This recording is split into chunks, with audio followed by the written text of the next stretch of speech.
cottage, which in these postage-stamp-size yards stood only 10 feet away. If Hope didn't love the stocky older woman as much as she did, she might have scowled. "Do I have to answer it?" Iris laughed, her brown eyes sparkling with mischief. "They're just going to keep calling if you don't." Iris was skilled at delivering unsolicited and uncannily accurate advice, as well as plates of calorie-rich cookies. The woman loved to bake, which would have been great if Hope had inherited her mom's fast metabolism. But no, she gained weight just by reading high-fat recipes. Not that she'd ever turned down all the goodies Iris brought by. Hope lowered her sunglasses and peered at Iris, the warm afternoon light kissing the woman's deep brown skin. Iris gave her a sunny grin, and Hope groaned. "Ugh, fine." That's when things became eerily quiet. So quiet she could no longer hear the breeze sifting through the trees overhead or the low droning of honeybees by the honeysuckle-laden back fence. Even the dog had stopped barking, having scampered around the side of the building. The only sound breaking the silence of the humid afternoon was the steady clip-clip-clipping of Iris's garden shears. A really weird sense of foreboding blanketed Hope. She snatched up her phone and saw the missed call was from her twin sister, Jackie. Her heart lurched as she stared at the barrage of text messages her sister had sent before the call, each one more frantic than the last. "Please call me. Desperate emergency. SOS. Where are you? Is your phone on vibrate?" She nearly dropped the phone as it buzzed again, then scrambled to answer it.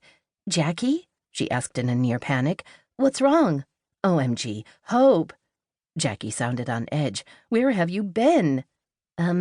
Busy." Hope flipped her book shut and set it aside. "What's going on?" "It's the wedding," Jackie wailed. "Such a disaster." "Oh, no." "Oh, yes. The Martin wedding is totally falling— wait. The wedding her sister was working on? That's what the crisis was about?" Hope flopped back into the hammock. "I thought you were talking about your wedding." "Huh?" She envisioned her sister's brow creasing below her wispy dark bangs. "How can I possibly think about myself at a time like this? The Martins are counting on me." Hope sucked air back into her lungs. Naturally, she'd assumed Jackie had been talking about her own wedding, and naturally, she'd been wrong.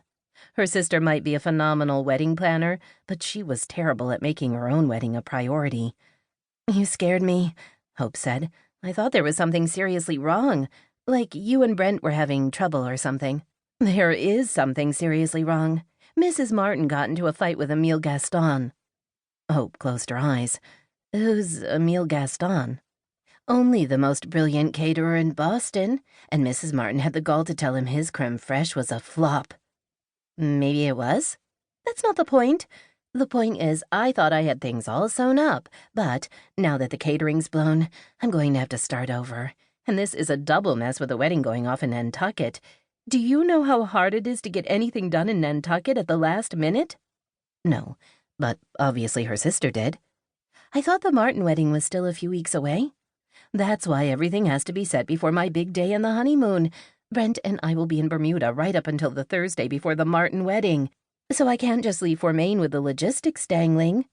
Any second now, she'd be subjected to another lecture from her sister on how hard weddings were to arrange. "You have no clue how challenging this is," Jackie began. "Right on schedule. Lining up the venue and the food and the band to show up at once. The invitations have already gone out, and the RSVPs are pouring in." "What about your assistant? Can't Rachel take things over for you?" "The stakes are too high. If I don't handle this myself, it won't get done. And anyway, Mrs. Martin is insisting that I fix this." Hope rubbed her forehead. "I'm sure you'll find a replacement," she said, trying to soothe her. When there was silence at the other end of the line, she added, "For Emile, the caterer?"